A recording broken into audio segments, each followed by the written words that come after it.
বদ্দি আর Rocky এলো আজকে আমাদের বাড়িতে। আর আমি সকাল থেকে সন্ধে পর্যন্ত দিনটা কিভাবে কাটালাম, কি কি খেলাম, সবকিছুই শেয়ার করব তোমাদের সাথে। তো চলো বেশি না বকে আজকের ব্লগটা শুরু করা যাক।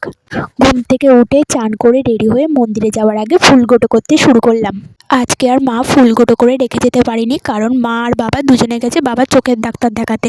যদিও মা তখন ফুলগোটো করে রেখে যাবে সকালবেলা, কিন্তু তখন একটুও ফুল পড়িনি। পরের বেলা হলে আস্তে আস্তে করে পড়ছিল ফুল।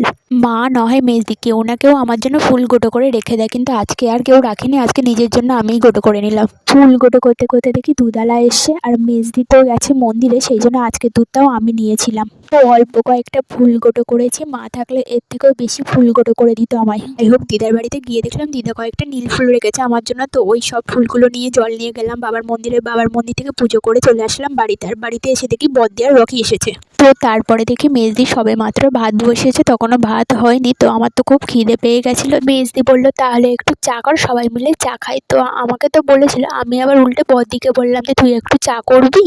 তো আমার বদ্দি নিজেও ভাববে কেমন বোন আমার, আমি শ্বশুর বাড়ি থেকে এসে চা করে খাওয়াচ্ছি, কোথায় ও আমাকে চা করে খাওয়াবে। তো যা ভাবে ভাবুক গিয়ে। তারপর বদ্দি চা করেছিল, আর বদ্দি আমাদের জন্য পাউরুটিও এনেছিল। তো ওই সকালবেলা পাউরুটি দিয়ে চা খেলাম।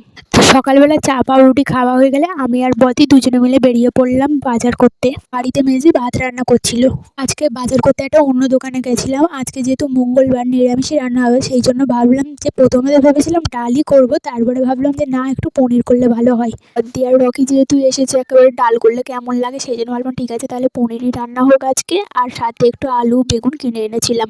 বাড়িতে আসার পরে বদ্দি আর মেজদি দুজনে মিলে বসে পড়লো রান্না করতে, আর আমি ওই ফাঁকে একটু নেট পালিশ করতে বসে পড়লাম। দুপুরবেলা খাওয়ার আগে গেছিলাম একটু দিদার বাড়িতে। বাড়িতে এসে দেখি বদ্দি রকিকে খাওয়াচ্ছে। খাওয়ার যা অবস্থা, বদ্দি কতবার ডেকে ডেকে বললো যায় নিয়ে যা নিয়ে যা, খেয়ে যা। তারপরে কত পরে তা এলো, মানে ওর সারাদিন খেতে না দিয়ে খেলতে দিলেই বোধহয় ভালো হয়। যাই হোক, তারপরে আমি বড়দি আর মেজদি তিনজনে মিলে বসে পড়েছিলাম খেতে, কেন মা আর বাবা তখনও আসেনি ডাক্তার দেখিয়ে।